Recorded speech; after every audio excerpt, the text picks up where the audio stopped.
सुरेश एक चाउमीन के ठेले पर काम करता था, पर उस ठेले का मालिक सोहनलाल बहुत ही खड़ूस स्वभाव का था। सुरेश जितना मर्जी अच्छा काम कर ले, पर फिर भी उसका मालिक कभी भी उससे खुश नहीं होता था। सुरेश रोजाना सुबह 9 बजे काम पर निकल जाता था और रात को 11 बजे घर आता था। इतनी मेहनत करने के बाद भी उसका मालिक हमेशा उसे किसी न किसी बात के लिए सुनाता रहता था। क्या बात है सुरेश, इतनी देर से ग्राहक खड़े हैं और तेरे से अभी तक एक चाउमीन नहीं बनी? ऐसे काम नहीं होगा, तू तो मेरा नुकसान करवा देगा। मालिक, वो मैंने आपको कल कुछ सामान लिखवाया था, वो कम है, इसीलिए देर हो रही है। कहाँ रखा है सामान? आप दे दो, मैं जल्दी से बना दूंगा। तूने मुझे कब लिखवाया था सामान? मैंने तो कोई सामान नहीं लिखा, झूठ मत बोल। अगर तू लिखवाता तो मैं लेता हुआ आता। अरे भैया, क्या बात है, चाउमीन देनी है या हम जाएं? अरे नहीं नहीं, अभी बन जाएगी चाउमीन है, बस थोड़ी देर में मैं सामान मंगवा लेता हूँ। इतना टाइम नहीं है हमारे पास, रहने दो, हम कहीं और से खा लेंगे। हम तो तुम्हारा नाम सुनकर आए थे कि तुम्हारे ठेले की तवा चाउमीन बहुत बढ़िया बनती है। चलो भाई चलो, यहाँ रुकना बेकार है, यहाँ तो सामान ही नहीं है, चाउमीन क्या खाएंगे है।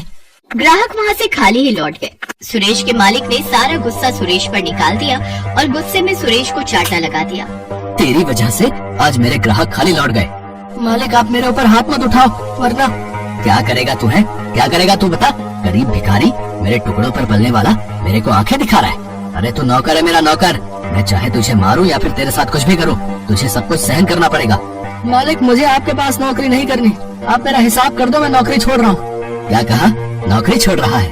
अब इतनी जल्दी मैं दूसरा नौकर कहाँ से लाऊंगा? 1 रुपया भी नहीं मिलेगा। करना है तो कर, वरना बिना पगार लिए ही यहाँ से निकल जा। मालिक, आपने पिछले 2 महीने से मेरे पैसे नहीं दिए हैं, ये तो गलत बात है। मुझे जब आपके यहाँ नौकरी करनी नहीं तो आप मेरे पिछले पैसे दे दो ना। तेरे पास क्या सबूत है कि मैंने तुझे 2 महीने के पैसे नहीं दिए? जा कर ले जो करना है, मैं तुझे पैसे नहीं दूंगा। सुरेश बिना पगार लिए ही घर लौट आता है।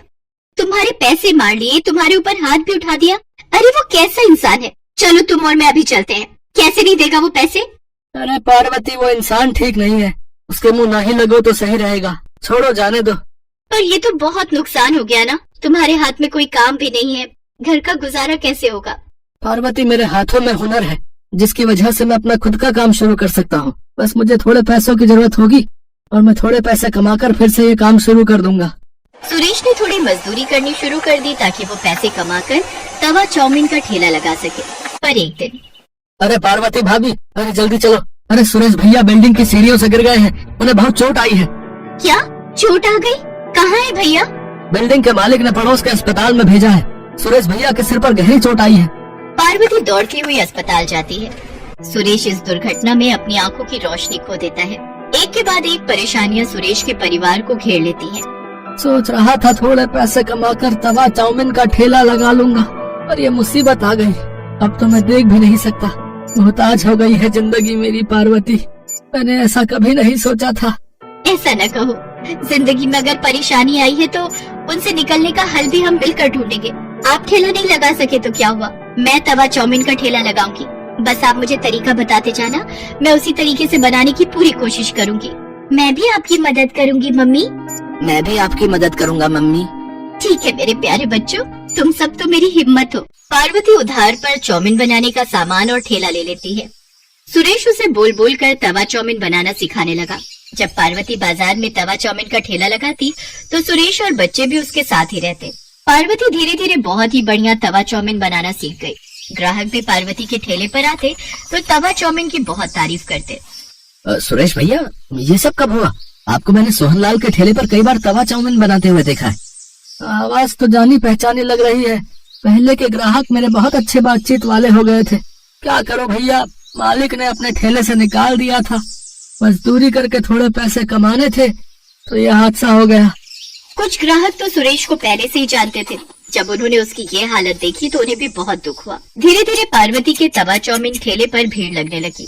पर एक दिन सुरेश के मालिक सोहनलाल को जब ये बात पता चली कि उसके सारे ग्राहक सुरेश के ठेले पर तवा चाउमीन खाने के लिए जाते हैं तो वो जलन से भर गया और उसने कुछ गुंडों को सुरेश के ठेले पर धमकाने के लिए भेजा। चलो हटाओ रे, ये चाउमीन का ठेला हटाओ यहाँ से, यहाँ कोई ठेला नहीं लगेगा।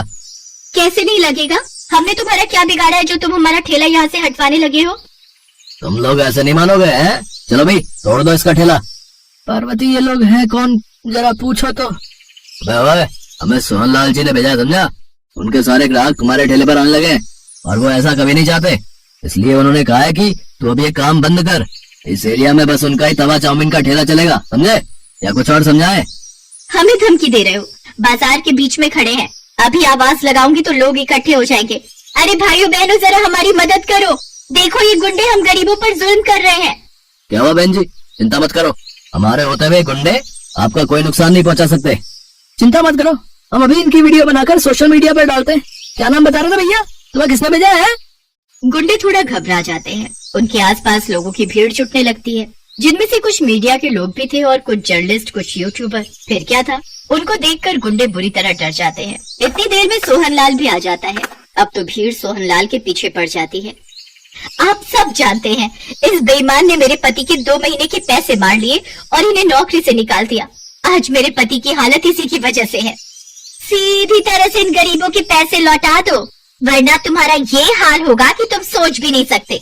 मैं एक न्यूज रिपोर्टर हूँ, भले ही आज मैं ड्यूटी पर नहीं हूँ, पर अपना फर्ज भली भांति जानती हूँ। सीधी तरह देते हो या तुम्हारे खिलाफ खबर छापूं?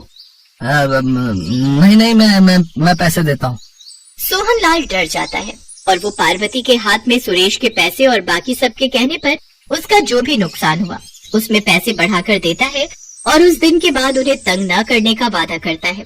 काफी लोग सुरेश और पार्वती की मदद के लिए आते हैं और फिर सुरेश का इलाज भी करवाने के लिए बहुत से लोगों ने मदद की, जिससे सुरेश की आंखों का ऑपरेशन हो गया और उसकी आंखों की रोशनी फिर से लौट आई और सुरेश और पार्वती दोनों मिलकर अपने तवा चाउमीन के ठेले पर मेहनत करने लगे।